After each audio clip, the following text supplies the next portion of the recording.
Coucou, me revoilà. Et bien voilà, maintenant nous allons donc faire nos semis en bouteille. Alors j'ai pris une bouteille, comme vous pouvez le voir. Voilà. Ensuite, je laisse le bouchon et je vais la couper à peu près à la moitié. Alors je m'appuie un petit peu ici, comme ça. Alors je laisse assez parce que, voilà, il faut quand même que j'ai de quoi travailler et je vous expliquerai ça pourquoi. Alors je coupe mais je laisse le petit bout, un petit bout accroché. Attention, hop, il ne faudrait pas que je coupe trop. Voilà, je vous expliquerai pourquoi là, tout à l'heure. Voilà, nous avons notre bouteille. Alors, moi j'utilise deux techniques que j'ai réunies en une seule. Alors celle de Blek, qui lui met des billes d'argile, comme ceci. Alors il en met voilà, deux bonnes poignées, il faut que se fasse un quart à peu près. Alors, à peu près un quart. Et donc ça c'est sa technique. Et ensuite, une fois qu'il a mis les billes, il met de l'eau. Voilà, il les imprègne bien d'eau, comme ceci. Tandis que Nicolas du potager durable, lui, il fait des trous ici. Ensuite, il met le terreau et il met pas de billes. Et puis surtout, il laisse pas non plus le haut de la bouteille, hein, parce que ça va nous servir de mini serre. C'est la petite serre du pauvre. Et lui, il ne fait pas ça. Mais moi, je fais une réunion des deux parce que logiquement, Blek les repique dans un autre récipient, tandis que moi, je vais les laisser dans le même récipient, ce qui va éviter au plant, comme ils disent, hein, de se fragiliser parce qu'on le repique plusieurs fois.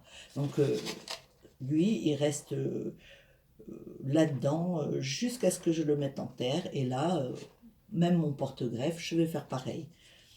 Voilà. Mais par contre, j'utilise la technique de Nicolas du potager durable.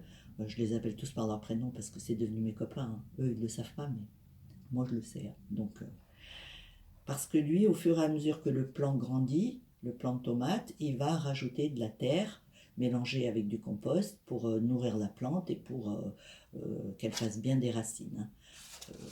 Donc moi, je mélange les deux et ça me va bien. Ça a bien fonctionné l'année dernière. Mais je vous donnerai des nouvelles au fur et à mesure de l'évolution des plants. Alors, une fois que nous avons mis l'eau et les billes d'argile, nous allons mettre un peu de terreau. Alors, à peu près jusqu'à la moitié. Voilà. On va laisser le terreau bien s'imprégner. Alors, ce que je ne vous ai pas dit tout à l'heure, c'est que les tomates porte-greffe, j'ai pris des tomates petits moineaux, des jaunes et des rouges. C'est des petites tomates cerises qui sont d'une variété sauvage, paraît-il très résistante et qu'on utilise à cette ession. Bon, je ne les verrai jamais ces tomates-là puisque nous allons mettre le greffon dessus avec la variété de tomates qu'on veut manger. Et je pense que je ne vais pas cultiver les petits moineaux. Voilà, mais bon, il paraît qu'elles sont super bonnes, hein. Je vais peut-être hésiter à refaire des plants, j'en sais rien. Enfin, une fois que nous avons mis le terreau, moi je prends n'importe quel terreau, celui que j'ai sous la main, pas spécialement cher ou de très belle qualité. Il y en a qui mettent du semis, du terreau à semis, moi je ne le fais pas. Alors, et tout simplement, alors nous allons prendre les deux petites, moi j'en mets que deux parce que comme je ne veux pas les repiquer, j'en mets que deux. Voilà. Après, je remets, mais vraiment un chouïa, comme on dit dans le sud. Un petit chouïa, hop, comme ça, de terre dessus. Et quand même, je tasse un petit peu avec ma main. Voilà. Hop. Et j'arrose un petit peu quand même, parce que je trouve que le terreau est un petit peu sec. Mais ça, c'est à vous de voir, hein. Voilà. Et ensuite, ce que je vais faire de plus important, c'est que je vais prendre du scotch et je vais rendre la bouteille hermétique. Et c'est cette condensation qui va se faire au fur et à mesure dans la bouteille qui va aider les plants à germer. Voilà.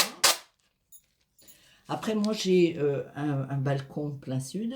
Je les mets derrière la fenêtre. Mais je me méfie un petit peu parce que je trouve que vraiment c'est très chaud et du coup ça a l'effet inverse. Parce que ça peut monter à, je ne sais pas, à 30 degrés en plein après-midi, même en ce moment. Nous sommes le 29 janvier, mais à l'intérieur et derrière la fenêtre, il fait super chaud. Et du coup, j'ai peur que mes plants filent. Ça a failli arriver aux tomates petits moineaux. Là, je les ai rattrapés in extremis.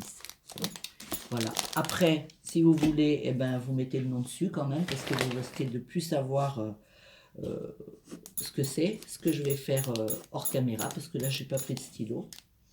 Et après, je vais vous parler d'une petite chose qui me tient à cœur. Si je fais ça, ça vous dit quelque chose? Ben moi, ça me fait penser à Yolande Moreau. Et alors, je vais vous la faire, hein, parce que c'est trop bien. Na, na, na, na, na, na, na, na, na. Ah là là là, c'est magnifique. Là, là, là, là, là, là, là, là, là.